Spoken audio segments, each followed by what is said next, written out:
Hello everyone and welcome back to another Patreon exclusive question and answer video. I've had so many questions I'm still going to be answering them for a long time to come. So I've done one video so far and today is the second one, and I'm going to be doing it today from one of my favourite bedrooms in Chateau de Lalande, and it is the Chambre Roger, which means Roger's bedroom, and it used to be one of the bedrooms for one of the valets that worked here almost 100 years ago. Stephanie decorated this room all herself, beautifully, I may say. She made all of these silk drapes herself, and curtains behind. So she did a really good job here and I absolutely love it. So I'm just going to sit down now and start answering some of your questions. Okay, so the next question on the list is from Christina Chua. So she says, "Hi Michael, I'm curious how you manage the different types of waste at the chateau and your plan for the works on the garden cottage." So unfortunately at the chateau, the local council don't collect the waste for us. They used to when we first moved there. We used to have big bins outside the chateau and we'd put everything in it, recycling, and they used to collect it and take it away. But unfortunately now, due to cutbacks, what we have to do is we sort all of our rubbish, like recycling, which is quite simple. And then we have local refuse banks where we have to take everything and separate it into the different bins.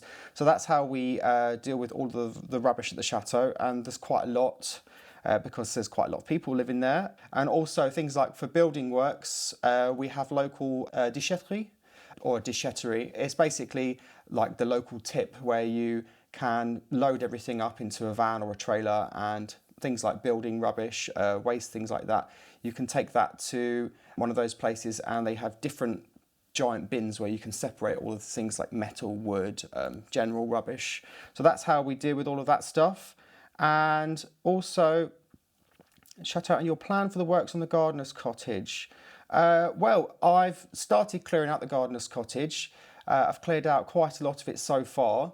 The internal walls were all rendered with concrete, which is a terrible thing to render an old building with because it doesn't breathe. So all of the moisture that gets into the stonework and the pointing, that all stays in the stonework, and unfortunately it keeps the damp in the walls. So probably been drying out for 2 weeks now. So I'm going to go back this weekend and I'm going to continue works on it. The next stage will be to put a new concrete floor in the base of the cottage, which we can then lay the old Tomette tiles back on top of. But obviously when I go back, I'm going to start some more work, so you'll see that in the videos from now on. So the next question is from Susie Heckles. "Hi there, all the other questions above.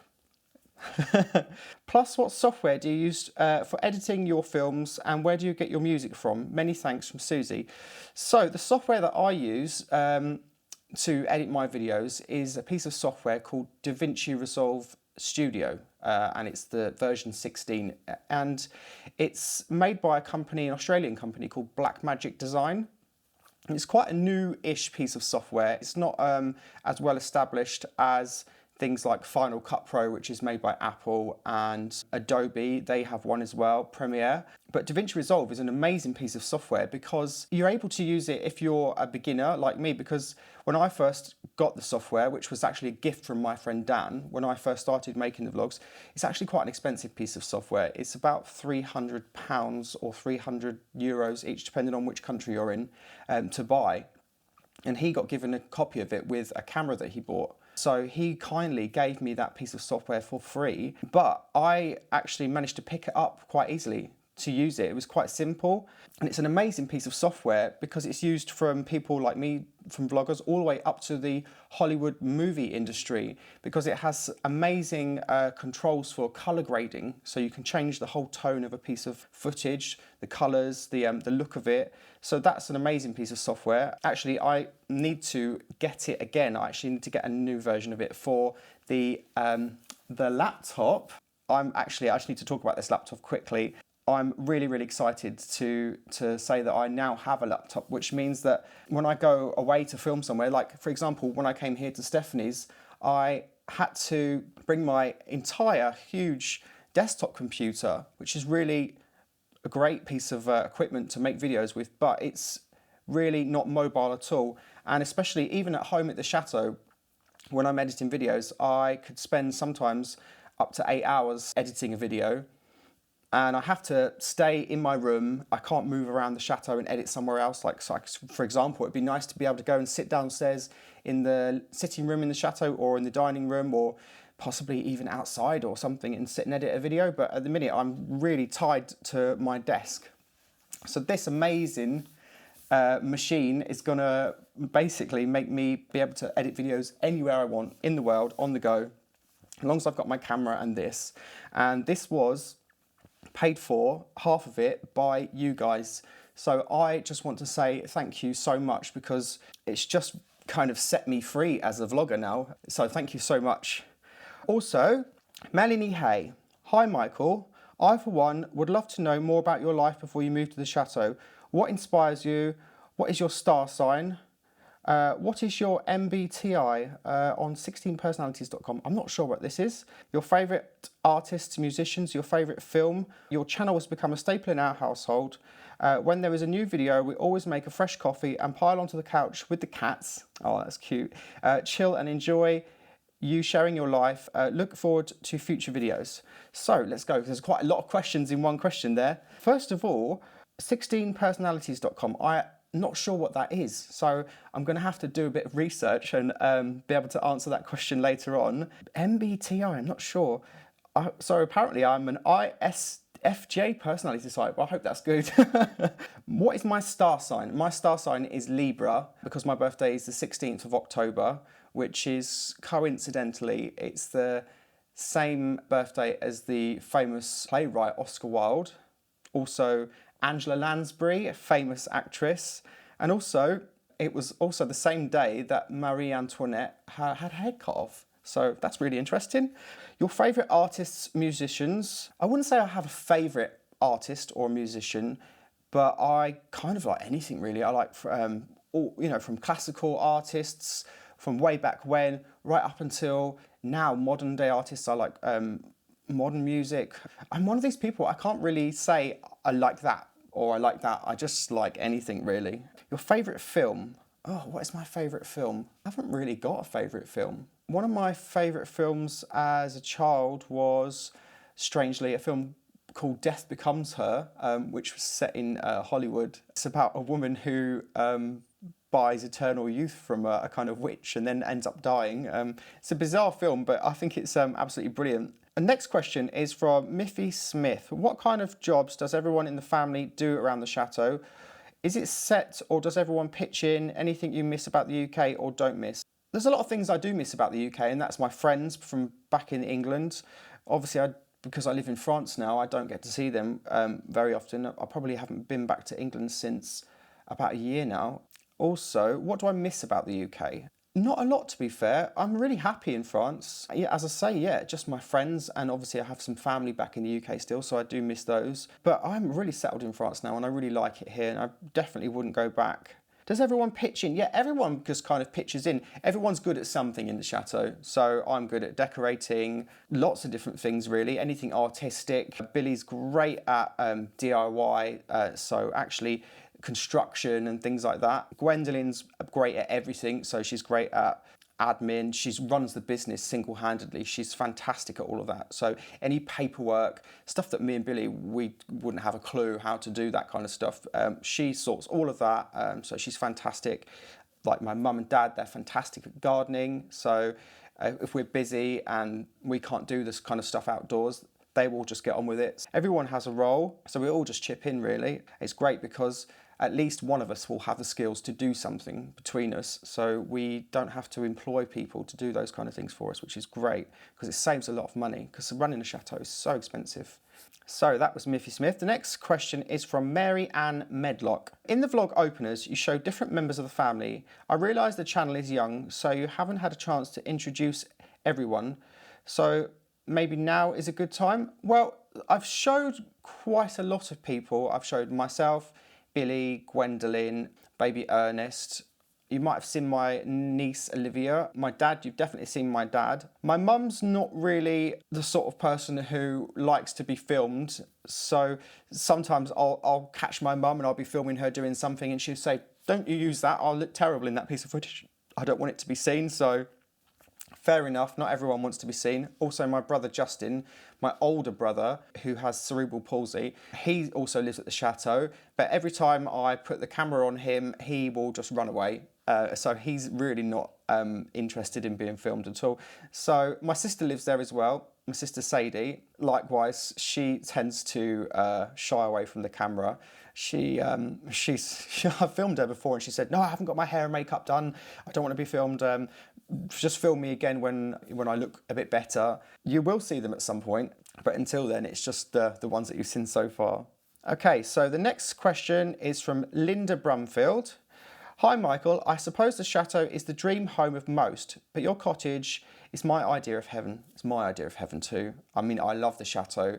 It's beautiful, but it's funny, when you live in a small house, you long to live in a big stately home, a chateau, you dream of living somewhere like that. But once you've actually lived in a chateau for a few years, sometimes you might dream of living somewhere smaller again for a more simpler life. But it's going to be great because with the gardener's cottage, I can live in the cottage, and my ideal life is to live in a little country cottage, quite a simple way of life. But then I'm still in the grounds of the chateau, so obviously I'll be working in the chateau as well, and all of my family will be around me. So I kind of will have the best of both worlds, which is kind of what I want. It's going to be fun to see you transforming it perfectly. Thank you for your craftsmanship. Thank you so much. That's really kind.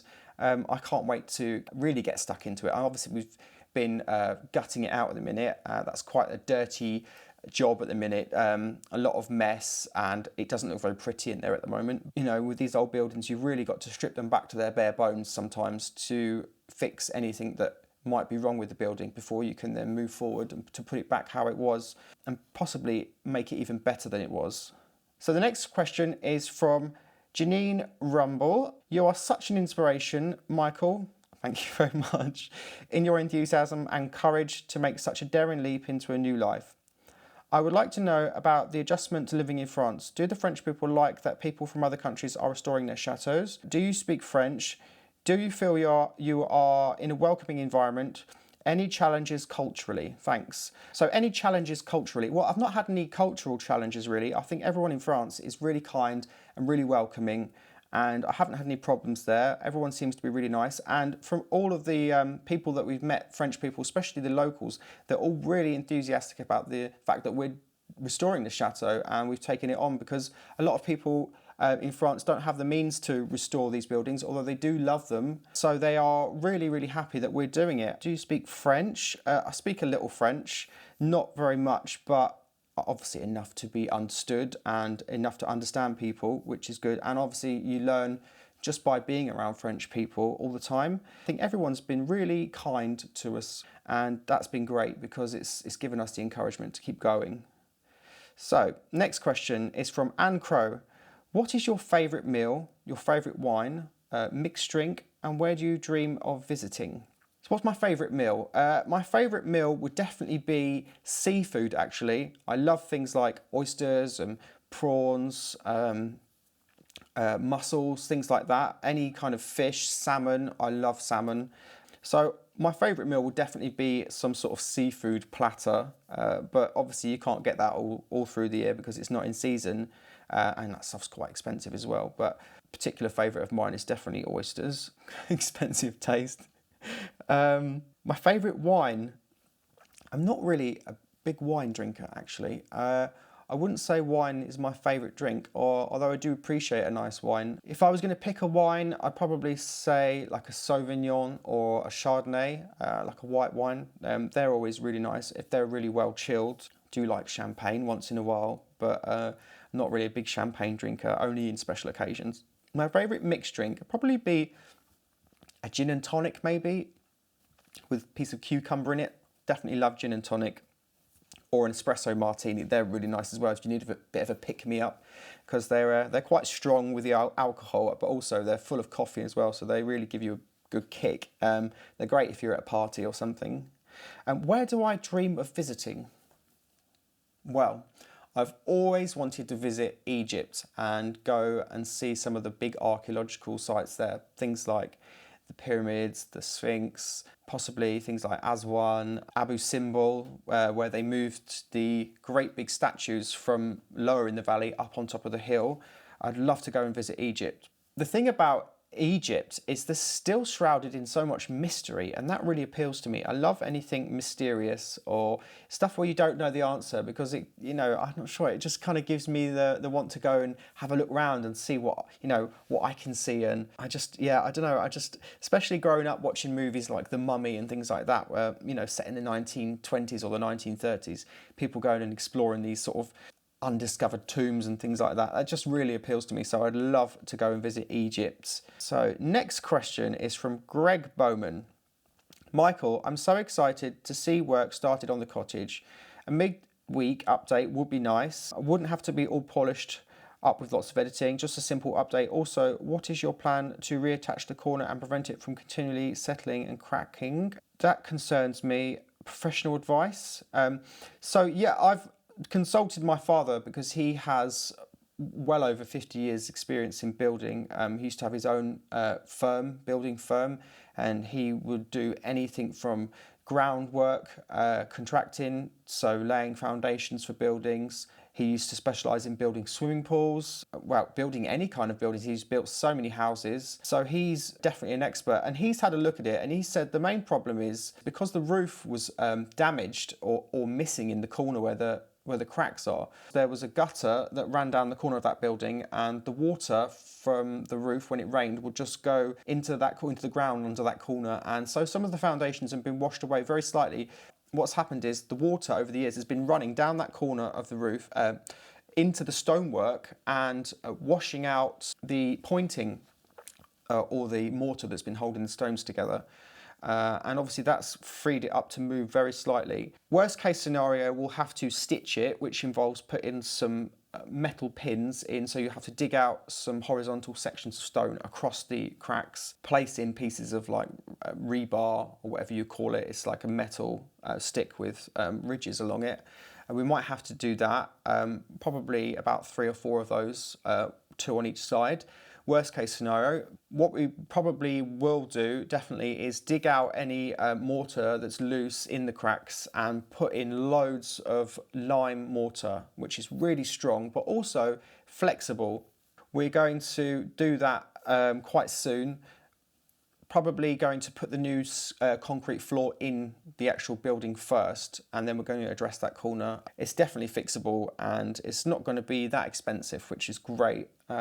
Because the gardener's cottage budget is not huge. I've set about 15,000 to 20,000 to get most of the work done, which I think will be enough, because most of the work we can do ourselves, apart from things like the electrics, maybe plumbing. I'll have to get somebody in to do that, but we know loads of people locally that will be able to do that for us, so that's not going to be a problem.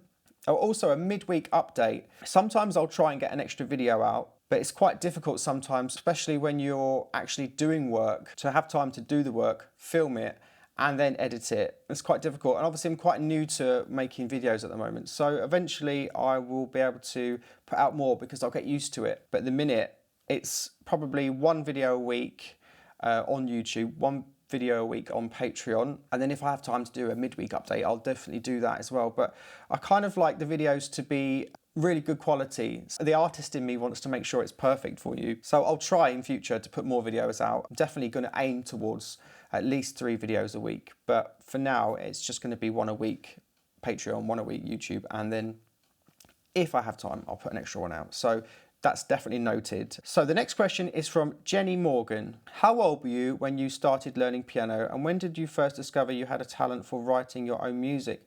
Well, I remember when I was a child, I had a friend, and she probably was only about 5 or 6 at the time, and I went to go for dinner at their house, and they had a piano, and I remember I used to love playing on the piano. Didn't have a clue how to play it. I knew that I would really enjoyed it. It was just something that made me really happy, just trying to make up a tune or whatever. And I remember at that age asking my parents for piano lessons, and I think they sort of fobbed me off and said, yeah, we'll get you piano lessons, that's great. Obviously, for a parent, I want piano lessons. The kid says that means buying a piano and paying a teacher at least once a week to give you lessons. So it's not exactly a cheap hobby. And obviously my parents didn't have a lot of money back then. We used to live in like a caravan, not a caravan that you carry on the back of a car. It was more what you would call a trailer. We used to have a little piece of land in Kent that my parents bought because they couldn't afford the mortgage repayments on the house, so they sort of sold it, and with what money they had left, they bought this piece of land and they put a static caravan on it, and we lived there, and it was sort of like a little farm. Or it wasn't really a farm. We did keep pigs. There was no house on it, obviously, because it was just a trailer. But we were quite happy there. But obviously, we weren't like rich, so we couldn't go and just buy a piano. Parents sort of fobbed me off, kept saying, yeah, we'll get you piano lessons. Eventually, when I was 9, I found the piano teacher myself, asking the head teacher at my school where the piano teacher in the village lived. Popped round to her house. Said, can I have piano lessons? And she said, yes, you can come Friday. And I went home and informed my parents that I was having piano lessons and it was going to be this much per lesson. And they just said, fine, okay, we'll have to get you a piano then. So they obviously knew that I was determined to learn. Yeah, I kept that up till I was about 16 or 17. Writing music, I've never really written anything up until recently. And I still haven't written anything down on paper. It's just kind of things that I've worked out and like the sound of. Yeah, it's definitely something I love. Okay, next question is from Muriel Soden. Hello, Michael. You seem to be a true polymath. So many talents and capabilities. I wonder what is your true passion? What is the thing you enjoy the most? At the minute, entertaining people, which is something I never thought that I would do with my videos. Really, that is my passion at the moment, and it's a passion that I've only recently discovered. Yeah, I really enjoy that. Obviously, I love artwork, music. Yeah, I think really at the moment, videos is my true passion. Anything artistic, really, that's definitely my passion. So next question is for no surname here, it just says Lucy. You need to wear a mask while cleaning the building. All that dust and animal waste will get in your lungs. Definitely, I do wear a mask when I'm not filming to keep dust out of my lungs, because obviously those rooms do get really dusty. For the purposes of filming, I just take it off so that you can hear me, because having a mask over your face while you're trying to record into a microphone is quite difficult sometimes. So next question is from Bronwyn Costa. Hi Michael, I would love to know more about your backstory, where you were born, grew up, and where you went to school, college, etc. Also, how well do you speak French, given you've been visiting your grandparents in France since a child? What you wanted to do when you grew up? Thanks, Bronwyn. Where was I born? I was born in London, in Lewisham University Hospital. Because, well, obviously, my parents didn't live in London. They lived in Kent, which is probably a good hour's drive, maybe a bit more away. But my mum had to go to that hospital because there were some complications with the pregnancy. Actually, the doctor said to her that I probably wouldn't survive the pregnancy, but she carried on anyway. And I think it's to do with different blood types. I think my mum's rhesus negative and my dad's rhesus positive. So those blood types don't mix. She had to go to London once a week, every single week during the pregnancy, to have, and I think it's antigen injections to stop her immune system from destroying me, the fetus. So yeah, luckily I survived without many problems, and here I am. So I was born in London, although I didn't grow up in London. I grew up in the Kent countryside. Where did I go to school? I went to a little school, first of all, in a village called Headcorn. Headcorn County Primary School or something like that. And then I went to another one, which was a little tiny school, an old Victorian school, and it had 2 classrooms. But obviously you had about 4 or 5 different years of children. So you would actually have like sort of year 1, 2 and 3 in one class, all learning the same thing, which is bizarre.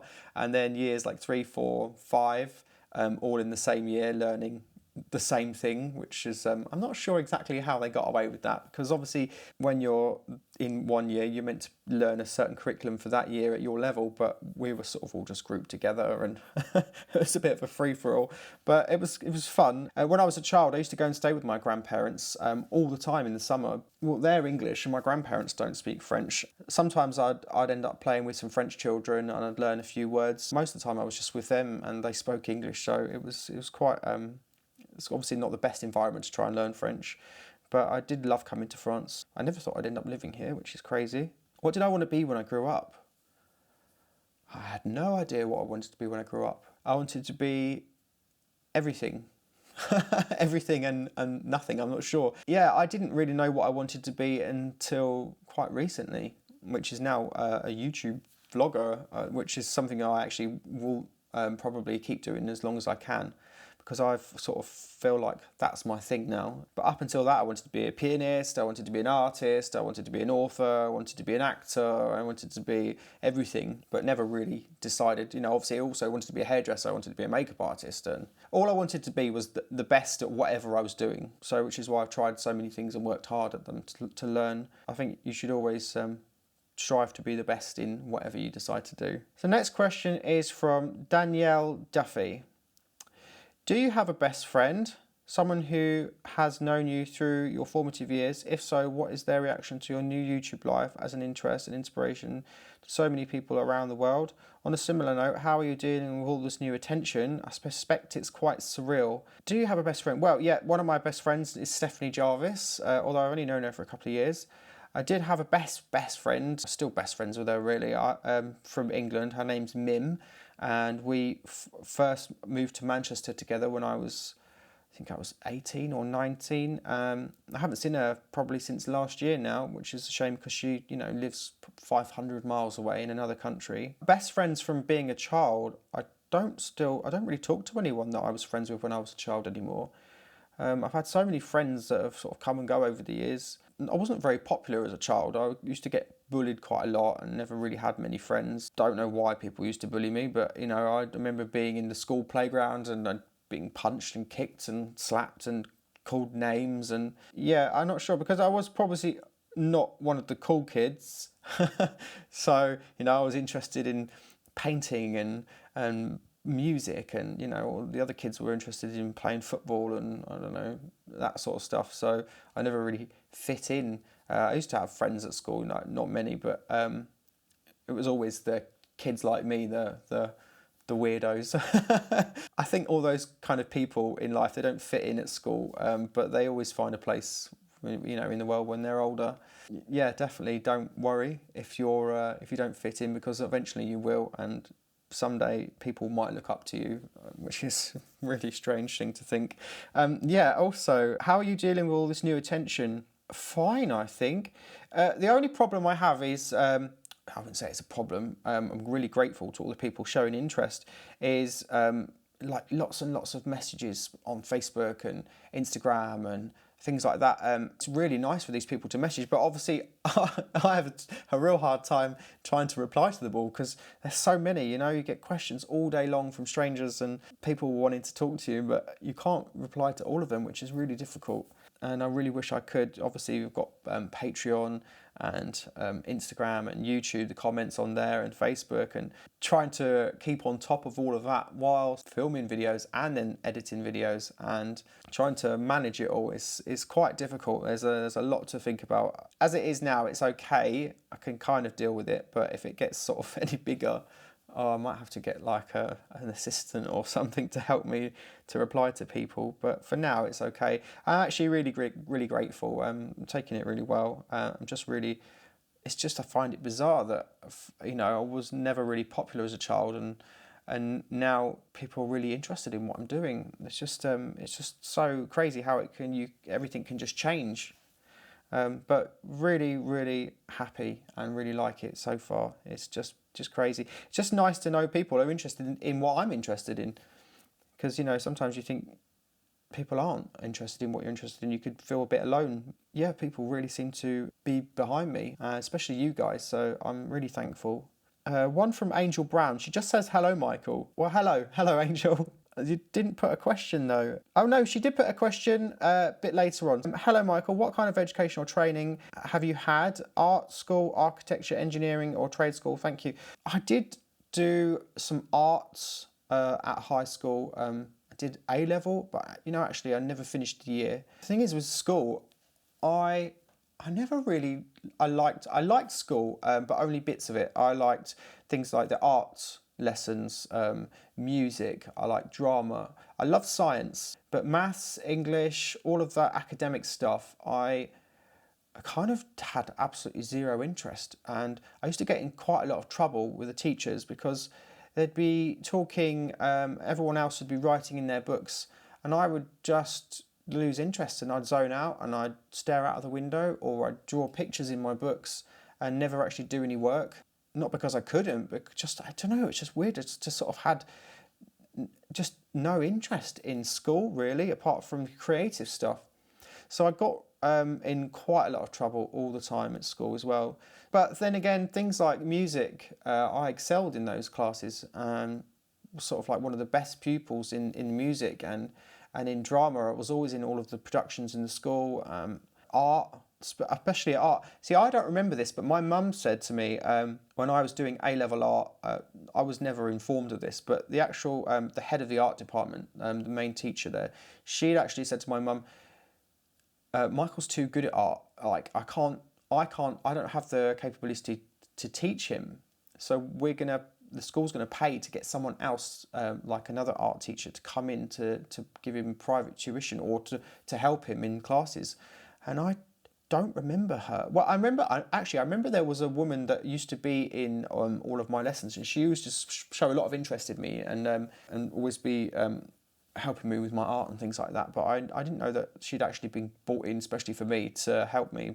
I just thought she was sort of like a support teacher or something, because obviously she wasn't just dealing with me, she was dealing with other pupils at the same time. But yeah, I used to love all of those things, but never really had any interest in school and in doing the other stuff. And also, so yeah, a lot of the time I never actually finished the year. So I'd started doing A-level drama, A-level music and A-level art, and actually kind of dropped out halfway through.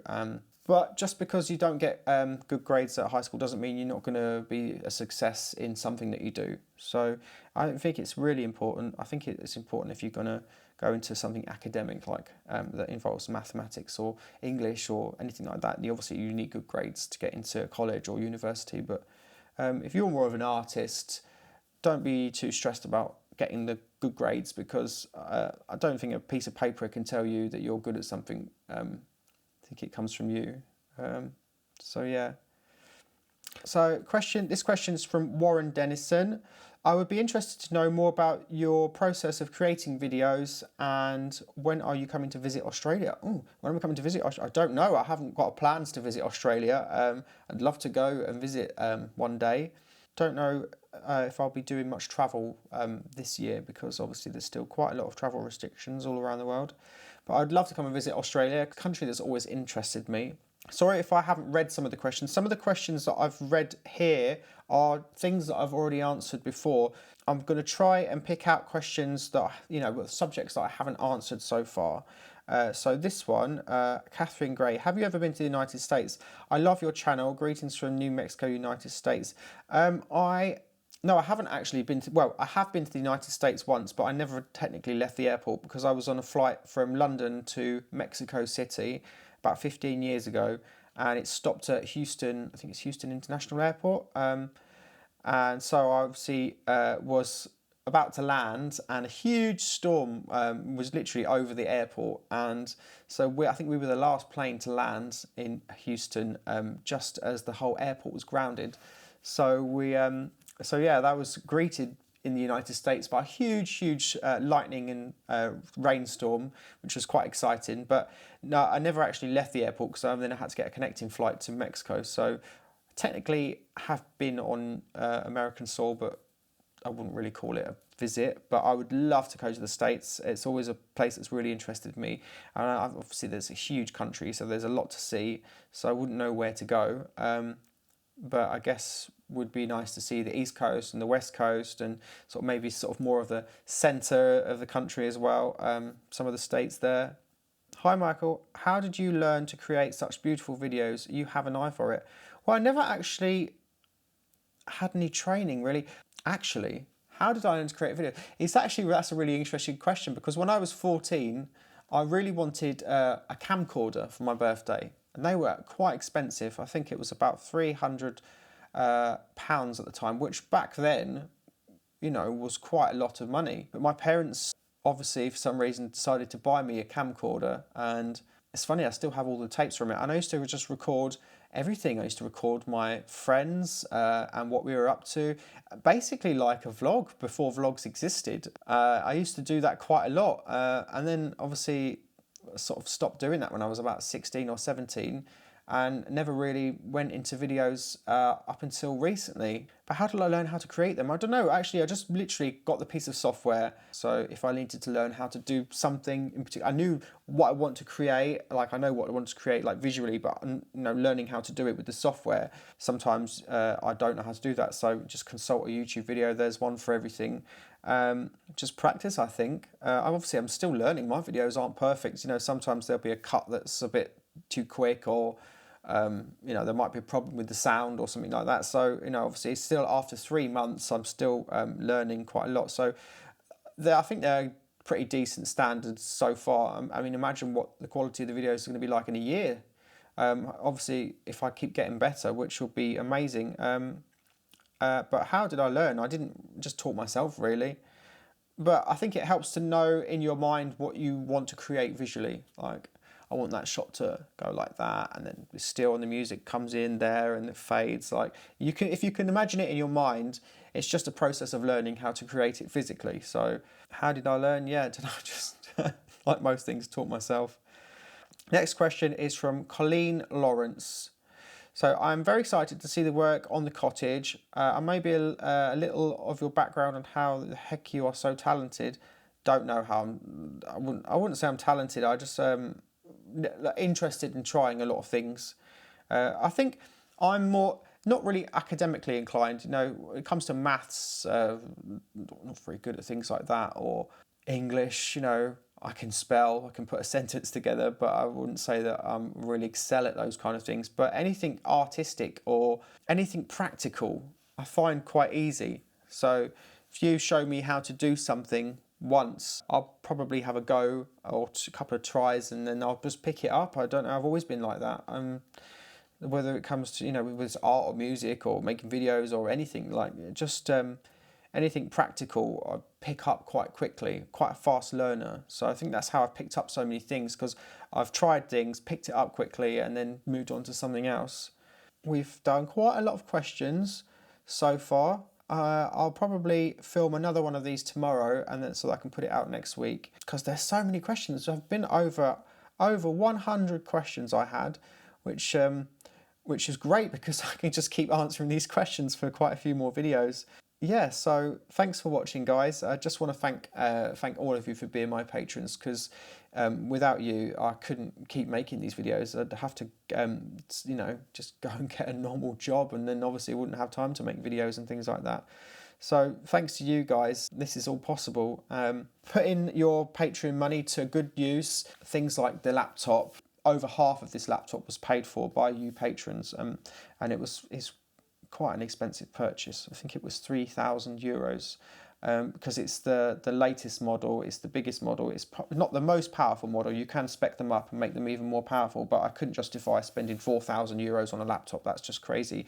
But this is something that's going to last me for years, and I'm literally going to be able to make videos on the go wherever I am. If I want to go somewhere for a weekend and make a video about a chateau, a stately home or something in the centre of France, I'm not going to have to wait to take all that footage back home to then put the video out. I can just sit and edit through the night and then put the video out the next day. So I could go to different countries around the world, take this, as long as I've got my iPhone, my camera, little microphone I can take with me, and this laptop, I can make videos anywhere, as long as there's internet.